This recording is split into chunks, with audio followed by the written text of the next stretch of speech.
മഹാരാഷ്ട്രയിലെ വിവിധ ജില്ലകളിൽ താമസിക്കുന്ന പ്രവാസി മലയാളി എഴുത്തുകാരുടെ സൃഷ്ടികളെ ഒരുമിപ്പിച്ച് പ്രവാസി സാഹിതി എന്ന സാഹിത്യ സമാഹാരം പൂനെയിൽ പ്രകാശനം ചെയ്തു.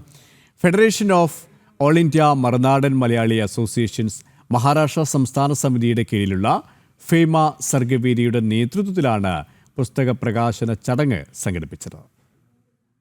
മഹാരാഷ്ട്രയിലെ വിവിധ ജില്ലകളിൽ താമസിക്കുന്ന പ്രവാസി മലയാളി എഴുത്തുകാരുടെ കഥകളും കവിതകളും ഉൾക്കൊള്ളുന്ന പ്രവാസി സാഹിതി എന്ന സാഹിത്യ സമാഹാരം പൂനെയിൽ പ്രകാശനം ചെയ്തു.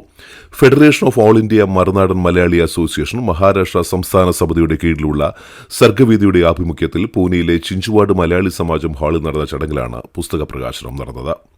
സാഹിത്യ സാംസ്കാരിക പ്രവർത്തകനായ സജി എബ്രഹാം പുസ്തകം പ്രകാശനം ചെയ്തു. ആധിപതി രാമകൃഷ്ണൻ പാലക്കാട് ഏറ്റുവാങ്ങി. മഹാരാഷ്ട്രയിലെ വിവിധ ജില്ലകളിൽ താമസിക്കുന്ന പ്രവാസി മലയാളികളുടെ ജീവിതാനുഭവങ്ങളും വികാരങ്ങളും സാഹിത്യ രൂപത്തിൽ അവതരിപ്പിക്കുന്ന ശ്രദ്ധേയമായ ഒരു കൃതിയാണ് ഈ സമാഹാരമെന്ന് സംഘാടകർ പറഞ്ഞു. ചടങ്ങിൽ FAIMA Maharashtra advisory committee chairman TP Vijayan, vice chairman PV Bhaskaran, മാധ്യമപ്രവർത്തകരായ JP Thakidi, Ravi NP, Chinchwad Malayali Samajam general secretary Sudheer Nair, Sahityavedi convener Ramakrishnan VK തുടങ്ങിയവർ പങ്കെടുത്തു.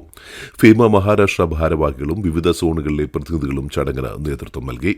ജനം TVക്ക് വേണ്ടി JP പൂനെയിൽ നിന്നും.